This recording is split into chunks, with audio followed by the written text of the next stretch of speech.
విష్ణు పురాణము. గురువైన పరాశరుడు శిష్యుడైన మైత్రేయుడికి విష్ణు పురాణాన్ని ఇలా వివరిస్తున్నాడు. నారదుడు కలహాసనుడు ద్వారకకు వెళ్ళి కృష్ణుణ్ణి దర్శించి పార్వతి బాణపుత్రికతో అనిన మాట ఆ తర్వాత అనిరుద్ధుణ్ణి బాణుడు నాగపాసబద్ధుణ్ణి చేసి చెరలో ఉంచినంత వరకు జరిగిందంతా చెప్పి వెళ్ళిపోయాడు. వెంటనే కృష్ణుడు బలభద్ర ప్రద్యుమ్నాదులు రణకోవిదులు వెంటరాగా గరుడ వాహనుడై సోనతపురానికి వెళ్ళి లోకభీకరంగా పాంచజన్యం పూరించాడు. ఆ శంఖధ్వనికి జగమంతా తల్లడిల్లింది. అంతలో శివుడు పురరక్ష ఒక జ్వరశక్తిని కల్పించి పంపించాడు. అది వచ్చి మంత్రించిన భస్మం బలభద్రునిపై చల్లింది. ఆ భస్మం మీద పడగానే బలరాముడు ఉడికెత్తి శృతి తప్పి కింద పడ్డాడు. కృష్ణుడు చూశాడు. కోపం సంతాపం కమ్మిన మనసుతో అన్నను లేవనెత్తి కౌగలించుకున్నాడు. దానితో బలరాముడు తెలివి వచ్చి లేచి ఒక్క సింహనాదం చేశాడు. కృష్ణుని శక్తికి సురులు ఆశ్చర్యపడి కొనియాడారు. వెంటనే కృష్ణుడు తన ఆత్మశక్తితో సీత జ్వరం కల్పించి పంపగా అది వెళ్ళి శివజ్వరాన్ని పట్టుకుని లాక్కుని వచ్చి కృష్ణుని ముందుంచుంది. ఆ జ్వరం కృష్ణునకు చాగలి మొక్కి శరణు శరణు కాపాడు అని ప్రార్థించగా కృష్ణుడు కనికరించి భయపడకు అని అభయహస్తంతో కాపాడాడు.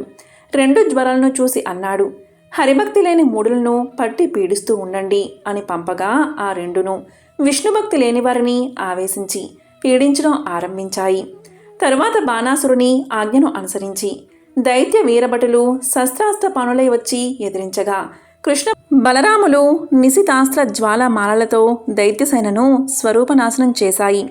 అంత శంకరుడు కొడుకులతో ప్రముదులతో వచ్చి కృష్ణుణ్ణి ఎదిరించగా ఇద్దరికీ యుద్ధం కొన్నాళ్ళు దారుణంగా జరిగింది.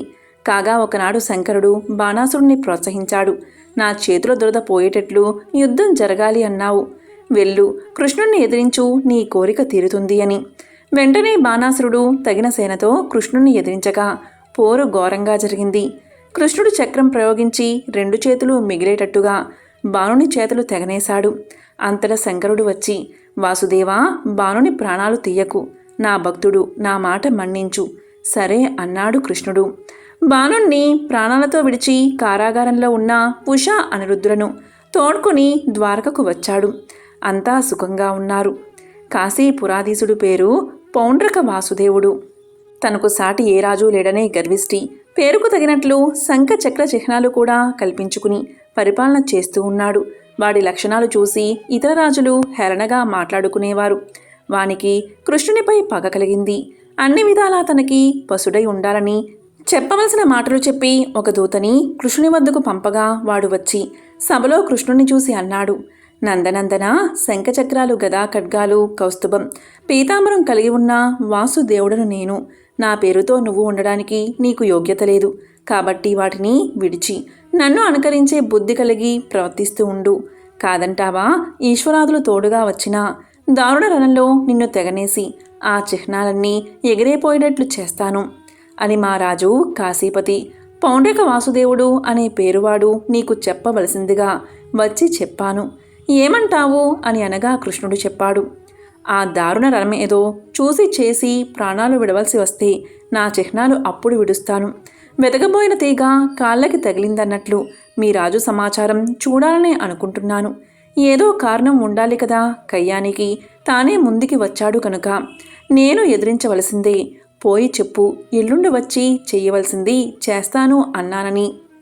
కృష్ణుని మాటలు విని ఆ దూత తిరిగి వెళ్ళి తన రాజుకి కృష్ణుని మాటలు చెప్పాడు. తరువాత కృష్ణుడు బలభద్ర సాత్యకి ప్రముఖ యాదవ వీరులను ద్వారకకు కాపరులుగా ఉంచి చక్రాధ్యాయుధ పాణి అయి గరుడ వాహనుడై కాశీ వెళ్ళాడు. లోకభీకరంగా శంఖధ్వని సారించాడు. ఆ ధ్వని విని పౌండ్రుడు తన సైనిక భటులను కృష్ణుపైకి పంపగా వారు కృష్ణుడిపై వివిధ ఆయుధ ప్రయోగం చేశారు. కృష్ణుడు రోష భీషణాకారుడై ఆ ఆయుధాలను సముచితాస్త్ర ప్రయోగంతో ఎగరగొట్టి పౌండ్రుని సైనికులను తెగనేశాడు. తన సేన సర్వనాశనం అయిందని తెలిసి పౌండ్రక వాసుదేవుడు కోపగించి రథారూఢుడై రణరంగానికి వచ్చాడు. అచ్చంగా వేషమంతా వాసుదేవుని వేషమే. వాణ్ణి చూసి చిరునవ్వు మోముతో కృష్ణుడన్నాడు, దూతచేత నాకు వార్త పంపావు, ఆ పని నెరవేర్చడానికే వచ్చాను. నిలు అని చక్రం ప్రయోగించాడు. అంతే, ఎండుపుల్ల అగ్గి మంటకి ఆహుతి అయినట్టు పౌండ్రక వాసుదేవుడు కృష్ణుడి చక్రానికి బలైపోయాడు. పైనున్న దేవతలు పరమానందంతో కృష్ణుణ్ణి స్తుతి చేశారు. తరువాత కృష్ణుడు ద్వారకకు రాగా పౌండ్రకుని కొడుకు కృష్ణునిపై పగబట్టి అది తీర్చుకోవాలని శివుడు గురించి 12 ఏళ్లు తపస్సు చేశాడు. శివుడి వల్ల ఒక శక్తిని వరంగా పొంది ద్వారకకు వచ్చి ప్రయోగించాడు. కృష్ణుడిది తెలిసి చక్రాన్ని విడవగా అది పౌండ్రకుని కొడుకుని వాడు ప్రయోగించిన శక్తిని ముక్క చెక్కలు చేసింది. ఇలాగ కృష్ణుడు చేసిన పనులు అతి మానుషములు. అలాగే బలభద్రుడు చేసిన పనులు కూడా వర్ణనాతీతాలు. దుష్ట శిక్షణ, శిష్ట రక్షణ, ధర్మస్థాపన లక్ష్యంగా ఇలపై అవతరించి ఆ విష్ణువు చేసిందంతా ధార్మికం. ఆత్మ బంధువైనా సరే అధర్మ మార్గాన ప్రవర్తించాడు అంటే వాణ్ణి సమూలంగా నాశనం చేసిన ధర్మమూర్తి కృష్ణుడు. దేవాదులకు కూడా అచ్చెరువును ఆనందాన్ని కలిగించే పనులు చేశాడు. దుష్ట శిక్షణ చేసి భూభారం తీర్చడం లక్ష్యంగా నారాయణుడు ద్వాపర యుగాంతంలో కృష్ణుడుగా యదువంశాన జన్మించాడు. పాండవులకు కౌరవులకు ఆస్తి పంపకం నెపంతో కలహం కలిగించి ఉభయ పక్షాలను యుద్ధానికి సంసిద్ధులను చేశాడు. ఇరు వర్గాలకు తోడుగా ఇలపై గల రాజులు వచ్చారు. మొత్తంతా 18 అక్షౌహిణుల బలం. తనాపర అనే భేదం లేనివాడే అర్జునుడుకు సారథి అయి 18 దినాలు పోరు ఘోరంగా జరిగేటట్లు చేశాడు. సర్వనాశనం అయింది. అలాగే యాదవులను చూస్తూ పరస్పరం వైరం కలిగించి వారిలో వారు కొట్టుకు చచ్చేటట్లు చేశాడు. చివర తను అన్న బలరాముడు పరమపదానికి వెళ్ళిపోయారు అని చెప్పగా మైత్రేయుడు, మహాత్మా, ఆపదలో ఉన్నవారిని ఆదుకునే కృష్ణుడు తన వంశీయులకు కలహం పుట్టించి చంపడమేమిటి? బలరామ పద్ధతి ఏది? అది ఏదో వివరించవలసిందని కోరుతున్నాను అనగా పరశురాముడు ఇలా చెప్పాడు. యాదవులు ఇంద్రాదులకు కూడా తేరి చూడరాని బల పరాక్రమాదులతో మితిమీరి ప్రవర్తించడం చూసి ఒకనాడు కృష్ణుడు ఇలా అనుకున్నాడు. మితిమీరి ప్రవర్తిస్తున్న యాదవులను అంతమొందిస్తే గాని భూభారం తీరదు, ఆ పని చెయ్యవలసిందే అని అనుకుంటూ ఉండగా దుర్వాసుడు కృష్ణ దర్శనం చెయ్యాలని ద్వారకకు వచ్చి ద్వారం వద్ద నిలిచి తన రాక కృష్ణుడుకు చెప్పవలసిందని అక్కడ ఉన్న యాదవ కుమారులతో అన్నాడు. వారా పని చెయ్యక దైవ నిర్ణయం సాంబుడికి గర్భవతి వేషం వేసి దుర్వాసుని ముందుకు తీసుకువచ్చి, అయ్యా, దీనికి కొడుకు ఎప్పుడు పుడతాడు అని అడిగాడు. దూర్వాసుడు అసలు విషయం గ్రహించి కోపం ప్రకటించే చూపుతో చూసి చెప్పాడు, దీనికి కొడుకు పుట్టడు. ఇనప రోకలి దీని కడుపులోంచి వస్తుంది. వెంటనే యుద్ధం ఆరంభమవుతుంది. దాని మూలంగా ఘోర యుద్ధం జరుగుతుంది. యదువంశమంతా నశిస్తుంది. నా మాట బ్రహ్మ కూడా తప్పించలేడు. వీడు ఆడది కాదు, గర్భవతి వేషమిది. పొండి మూర్ఖులారా అను వెనుతిరిగి వెళ్ళిపోయాడు. ఆ యాదవ కుమారులు భయభ్రాంతులై కృష్ణుని వద్దకు వెళ్ళి జరిగింది చెప్పారు. ముని శాపానికి ఎదురీత చేయగలడు కానీ చెయ్యడానికి ఇచ్చంగిక ఆశ్చర్యంగా చూశాడందరినీ, ఏమీ తెలియనట్లు.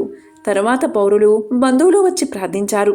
కానీ మారు మాట్లాడక కూర్చున్నాడు. కొద్ది దినాలలో సాంబుడి కడుపు నుంచి దుర్వాసుని కోపానికి రూపమా అన్నట్లు ఉగ్ర రూపంతో రోకలి బయటకు వచ్చింది. దానిని యదుకుమారులు ఉగ్రసేనుడి ముందుంచారు. ఆ ముసలి ఏమి చేయగలడు? విషయం తెలిసి అందరిలాగే విచారించాడు. కొంతసేపయ్యాక మంత్రులతో చెప్పాడు, దీన్ని సానపెట్టి ఆ పొడి సముద్ర జలాలతో కలిపివేయండి, ఎవ్వరికి ఏ ప్రమాదము ఉండదన్నాడు. మంత్రులు అలాగే చేయించి ఆ పొడి సముద్రంలో కలిపించారు. అది తీరానికి పొంగింది. అక్కడ తుంగ దట్టంగా మొలిచింది. అరగదీసిన రోకలి ముక్క అవశేషం. అరగదీయడానికి సాధ్యం కాక దాన్ని సముద్రంలో పడవేయించాడు. దానిని ఒక చేప మింగింది. జాలరి ఆ చేపను పట్టుకుని కడుపు కోసి లోపల ఉన్న రోకలి చిగురు ముక్కను ఒక వేటగాడికివ్వగా వాడు దానిని తన బాణం కొసకి అతికించి పదిలంగా ఉంచుకున్నాడు. ఇక ద్వారకలో దుర్నిమిత్నాలు, కుక్కలు నక్కలు ఇళ్లపైకి ఎక్కి అరవడం, కాకులు గుడ్లగుప్పలు కలిసి ఇళ్లల్లో కుయ్యడం, పట్టబగలు మింట చుక్కలు కనిపించడం, అకాల మేఘాలు, వాటిలోంచి పడే నెత్తురు, పురవీధిలో క్రూరమృగాల సంచారం, భయంకరంగా కోతలు, గ్రహాలు వక్రంగా సంచారం, ఆవిరితో అగ్గిమంటలు, ఇవన్నీ యదువంశ వినాశనాన్ని సూచిస్తున్నాయి. అలా ఉండగా ఒకనాడు ఉద్ధవుడు కృష్ణుడి వద్దకు వెళ్ళి ప్రసంగించాడు. కృష్ణ, నీకు తెలియంది ఉండదు, అయినా చెప్తున్నాను. ద్వారకలో దుర్నిమిత్నాలు చాలా కనిపిస్తున్నాయి. మరి నీ పుత్రమిత్రాదుల సంరక్షణ మాట ఏమిటి అని. దానికి కృష్ణుడు, ఉద్ధవా, ద్వాపరయుగం అయిపోయి వచ్చింది. భూభారం తీర్చడానికే నా రాక. యుద్ధాలలో ఆ దుష్టులను చంపించాను. మిగిలింది ఒకంత యాదవ వంశం. దీన్నే అంతమొందించాలి. చేజేతులా నేనది చెయ్యడం లోకధర్మ విరుద్ధమని తంత్రం వేశాను. మునిశాపం, దాన్ని మళ్లించలేనా? కాదు. వీళ్ళంతా గతి తప్పి ఉన్నారు, అంతా సద్గతి పొందాలి. ఇక నీ మాట నన్ను మనసా ధ్యానిస్తూ ఉండు, నీకు ముక్తి కలిగిస్తాను. నేను ఈ నరరూపం విడిచి దివ్యపదానికి వెళ్ళిపోతాను. తరువాత ద్వారక సముద్ర జలాల్లో కలిసిపోతుంది. ఈ వాక్యాలు పరమ రహస్యాలు. వెళ్ళు అని పంపించాడు కృష్ణుడు. ఈ విధంగా గురువైన పరాశరుడు శిష్యుడైన మైత్రేయుడికి విష్ణు పురాణాన్ని వివరిస్తున్నాడు. ఓం నమో నారాయణాయ.